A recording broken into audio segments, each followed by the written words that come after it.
안녕하세요. 오늘 저희가 여러분과 함께 좀 깊이 파고들 자료들은요.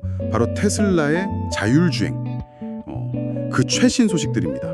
네, 일론 머스크가 로보택시 공개랑 또 첫 자율주행 차량 배송 목표 날짜, 이걸 딱 언급하면서 기대감이 엄청 커지고 있잖아요. 네, 맞아요.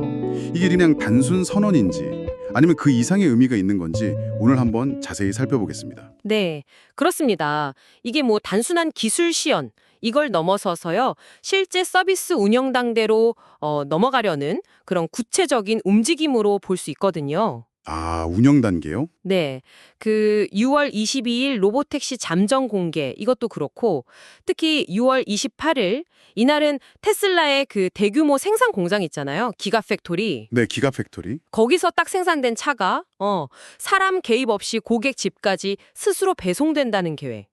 야, 이건 정말 뭐랄까 자율주행 시대의 진짜 상징적인 장면이 될 수도 있겠죠. 6월 28일 차량 자율 배송이라니 와 진짜 무슨 SF 영화에나 나올 법한 얘기네요. 그렇죠. 근데 이전에도 공장 안에서는 뭐 주차장까지는 자율주행으로 이동했다면서요? 네, 공장 내에서는 이미 하고 있었죠. 생산된 차가 주차장까지 가는 건. 근데 이제 고객집 앞까지라니 이게 뭐 기술적으로나 아니면 제도적으로나 허들이 꽤 높을 것 같은데요. 물론입니다.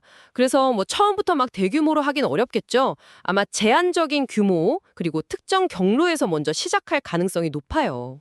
그렇겠죠. 하지만 중요한 건 시작한다는 그 사실 자체입니다. 이게 뭘 의미하냐면 테슬라가 자신들의 그 완전 자율주행 시스템 FSD 있잖아요. 네, FSD. 이 FSD 기술의 어떤 실질적인 성능 그리고 안전성 여기에 대해서 상당한 자신감을 내비치는 거다 이렇게 볼 수 있습니다. 단순 테스트를 넘어서 이제 실제 운용 환경에서 검증 단계로 나아가는 거죠. 아하, 그렇군요. 로보택시 첫 출시 지역으로 텍사스 오스틴이랑 LA가 거론되던데 오스틴이 특히 주목받는 이유가 좀 궁금해요. LA는 뭐 큰 시장이니까 이해가 되는데 오스틴은 왜 그렇게 전략적으로 중요할까요? 오스틴이요? 아, 오스틴은 테슬라에게 여러모로 좀 특별한 것이죠. 특별하다. 네, 일단 기가팩토리가 거기에 있고요. 스페이스X 본사도 했죠. 아, 맞다. 둘 다 있군요. 네. 근데 더 중요한 건 그 텍사스주, 특히 오스틴의 규제 환경이에요. 규제 환경이요? 네. 이런 새로운 기술, 특히 자율주행 같은 혁신 기술에 대해서 규제가 상대적으로 좀 적어요. 그래서 테스트베드로서 최적의 조건을 갖추고 있습니다. 실제로 이미 웨이모나 GM 크루즈 같은 경쟁사들도 오스틴에서 시험 운행을 해왔다는 점이 이걸 뒷받침하죠. 아, 다른 회사들도 이미 거기서? 그렇죠. 그러니까 테슬라 입장에서는 가장 빠르게 성과를 보여줄 수 있는 아주 유리한 출발점인 셈입니다. 그렇군요. 마침 경쟁사 이야기가 나왔는데 많은 기존 자동차 회사들은 엔비디아 같은 고성능 칩에 좀 의존하는 경향이 있잖아요. 네, 그렇죠. 칩 성능을 많이 강조하죠. 근데 단순히 좋은 칩만 쓴다고 자율주행이 다 되는 건 아니라는 지적도 있더라고요. 테슬라 방식의 핵심적인 차이, 그게 뭘까요? 아, 그거 아주 중요한 지점인데요. 칩은 물론 빠른 연산을 돕죠. 당연히 중요합니다. 하지만 자율주행의 진짜 핵심은 실제 도로 상황을 이해하고 판단하는 능력이거든요. 판단 능력. 네, 테슬라는 하드웨어, 소프트웨어, 그리고 가장 중요한 실제 주행 데이터, 이걸 통합적으로 접근해요. 전 세계에 돌아다니는 수많은 테슬라 차량들이 계속 주행하면서 쌓는 그 방대한 실제 데이터, 이걸로 AI를 계속 학습시키는 거죠. 아, 데이터 기반 학습이군요. 그렇죠. 마치 사람이 운전 경험을 통해 배우는 것과 좀 유사하다고 볼 수 있어요. 반면에 그 웨이모 같은 경우는 정밀 지도에 너무 의존하다 보니까 특정 지역 외에는 확장하기가 좀 어려웠고요. 네, 그런 얘기가 있었죠. 그리고 대부분의 레거시 업체들, 그러니까 기존 자동차 회사들은 아직 이런 통합적인 데이터 기반 접근보다는 부품 성능, 그러니까 칩 성능에 좀 더 집중하는 경향이 있습니다. 테슬라는 그동안 충전소 깔고 차량 많이 보급하고 FSD 데이터 쌓고 그리고 마지막 단계로 로보택시 출시, 이런 단계적인 전략을 차근차근 밟아온 거죠. 와, 정말 체계적인 전략이었네요.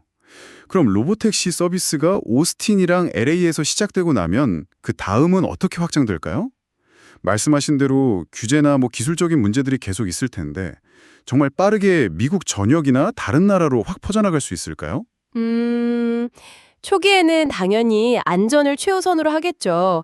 그래서 제한된 지역에서 소규모로 운영될 겁니다. 네. 하지만 일단 그 안전성이랑 효율성이 입증이 되면 확장 속도는 우리가 생각하는 것보다 훨씬 빠를 수도 있어요. 오, 그래요? 네, 이미 FSD 베타가 운영되고 있는 미국 내 다른 도시들 있잖아요. 네. 그리고 캐나다, 멕시코, 또 중국처럼 FSD가 이미 출시된 다른 국가들, 이런 곳으로의 확장은 비교적 용이할 수 있습니다. 물론 각 지역의 규제가 변수이긴 한데 성공 사례가 딱 나오면 규제를 완화해야 한다는 압력도 커질 수 있거든요. 어쩌면 100만 대 규모의 로보택시 네트워크? 이게 생각보다 빨리 현실화될 잠재력도 있습니다. 100만 대요? 와, 만약에 테슬라 로보택시가 이렇게 성공적으로 확장이 된다면 다른 자동차 회사들은 어떻게 될까요? 계속 자체 기술 개발에 매달릴까요? 아니면 좀 다른 선택을 하게 될까요? 그 시점이 되면 정말 흥미로운 상황이 펼쳐질 겁니다. 만약 다른 회사들의 자율주행 기술 개발 속도가 좀 더디거나 아니면 비용 문제에 계속 부딪힌다면요. 결국에는 테슬라의 FSD 시스템 라이센스를 고려할 수밖에 없을 거예요. 아, 라이센스 판매 가능성? 네, 이미 일부 업체들이 테슬라의 그 충전 규격, NACS라고 하죠. 그걸 채택한 것처럼 자율주행에서도 비슷한 흐름이 나타날 수 있다는 거죠. 테슬라 로보택시의 성공은 단순히 그냥 운송 서비스를 넘어서 자동차 산업 전체의 판도를 바꿀 수 있는 그런 기폭제가 될 수도 있습니다. 그렇군요.